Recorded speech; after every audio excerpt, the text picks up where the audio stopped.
আবুল কালাম লিখেছেন 4 রাকাত বিশিষ্ট নামাজের 4 রাকাতেই কি সূরা মিলাতে হবে? 4 রাকাত বিশিষ্ট নামাজ, ফরজ নামাজে আপনি প্রথম 2 রাকাতে সূরা মিলাবেন এবং দ্বিতীয় 2 রাকাতে শুধু সূরা ফাতিহা পাঠ করবেন। আফরিন ইরা আপনি লিখেছেন, আমার ছেলের নাম আকিকার সময় যেটা রাখা হয়েছে এই নাম রাখতে চাচ্ছি না, ছোট নামে জন্ম নিবন্ধন করাতে চাচ্ছি, আমি কি করতে পারবো? আকিকার সময় যে নামটা আপনি দিয়েছেন সেই নামটা যদি কোনো কারণে পরিবর্তন করতে হয়, ধরুন সেটা অর্থবহ কোনো নাম নয়, সেটা পরিবর্তন করা উচিত এরকম কোনো নাম, তাহলে সেক্ষেত্রে আপনি করতে পারেন, সে রাইট, সেই সুযোগ অধিকার আপনাকে শরীয়ত দিয়েছে, কোনো অসুবিধা নেই, এর জন্য আলাদা কোনো আকিকা দিতে হবে না। তবে অর্থবহ এবং ভালো নামই আপনাকে রাখতে হবে।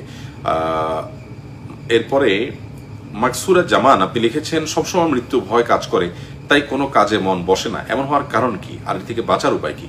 মৃত্যুর ভয় এটা মৌলিকভাবে ভালো জিনিস, যাতে একজন মানুষ সচেতন হতে পারেন, সতর্ক হতে পারেন, সাবধান হতে পারেন, আল্লাহ ভীরু হতে পারেন এবং তার আখিরাতের পাথেয় সঞ্চয় করতে পারেন এবং দুনিয়ার যে মোহ এটা থেকে তিনি মুক্ত থাকতে পারেন। এই জন্য মৃত্যুর ভয়টা মৌলিকভাবে ভালো। কিন্তু এটা ঠিক যে কিছু মানুষের মধ্যে মৃত্যুর ভয় আছে অস্বাভাবিকভাবে, মানে এত ভয় হওয়াটা রীতিমতো দোষের, রীতিমতো ত্রুটির, এটা রীতিমতো অগ্রহণযোগ্য।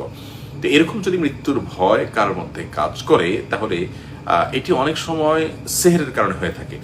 ব্ল্যাক ম্যাজিক যদি কাউকে করা হয়, অনেক সময় কারোর দেখা গেল মাথার চুল বা কাপড়ের অংশ, ব্যবহৃত কাপড়ের অংশ ইত্যাদি কেটে নিয়ে সেখানে ব্ল্যাক ম্যাজিক করে বা বিভিন্নভাবে আপনার কবরে পুঁতে রাখা হয়।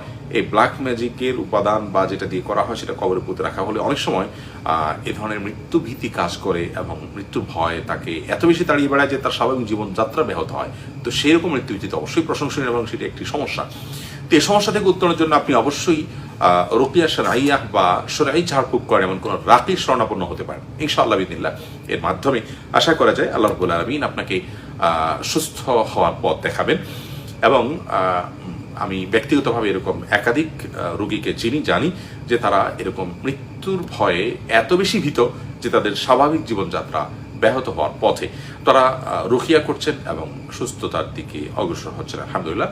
তো আপনি ঝাড়ফুঁকের সহায়তা নিতে পারেন, আল্লাহ তাআলা আপনাকে সুস্থ করে আমরা দোয়া করি।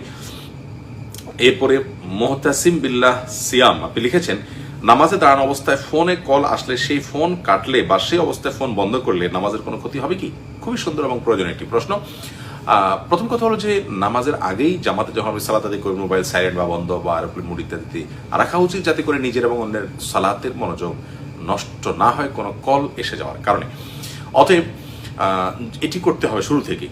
কোনো কারণে কেউ ভুলে গেছেন এবং নামাজের মধ্যে কল বেজে গেল, তো এরকম যদি হয় তাহলে সেক্ষেত্রে তিনি আলতো করে তার পকেটে থাকা মোবাইলটা, সেটা বুকে থাকুক কিংবা সাইড পকেটে থাকুক, হাত দিয়ে আলতো করে টিপ দিয়ে ওটাকে বন্ধ করে দেন, তাতে কোনো অসুবিধা হবে না, কোনো গুনাহ হবে না এবং তিনি এটি করতে পারবেন।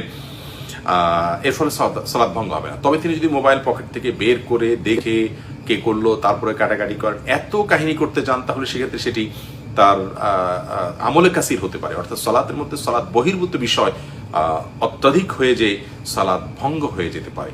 যদি কেউ সালাতের মধ্যে অন্য সালাতের বাইরের কাজ এত বেশি পরিমাণে করেন যে একজন সাধারণ দর্শক তাকে দেখে লোকটা নামাজে আছেন কিনা এটা নিয়ে সন্দেহের মধ্যে পড়ে যান, তাহলে সেক্ষেত্রে তার নামাজ হবে না, আমলে কাসির কারণে সালাত ভঙ্গ হয়ে যাবে। অথবা আপনি যদি এরকম মোবাইল টিপাটিপি শুরু করে দেন যে একজন আগন্তুক বা একজন দূর থেকে দাঁড়িয়ে থাকা দর্শক আপনাকে দেখে আপনি নামাজে আছেন কিনা সন্দেহের মধ্যে পড়ে যান, তাহলে সেক্ষেত্রে আপনার এই অতিরিক্ত টেপাটিপি এটি আপনার সালাত ভঙ্গের কারণ হবে এবং এটি আমলে কাসির হিসাবে গণ্য হবে। বিধায় খুব আলতোভাবে আপনি রিংটোনটা অফ করে দেওয়া বা কেটে দেওয়া এটুকু আপনি করতে পারেন। পকেটে হাত ঢুকিয়ে বন্ধ করে দিলেন অথবা অনুমান করে আপনি বাটন টিপে বন্ধ করে দিলেন, এটুকু আপনি করতেই পারেন।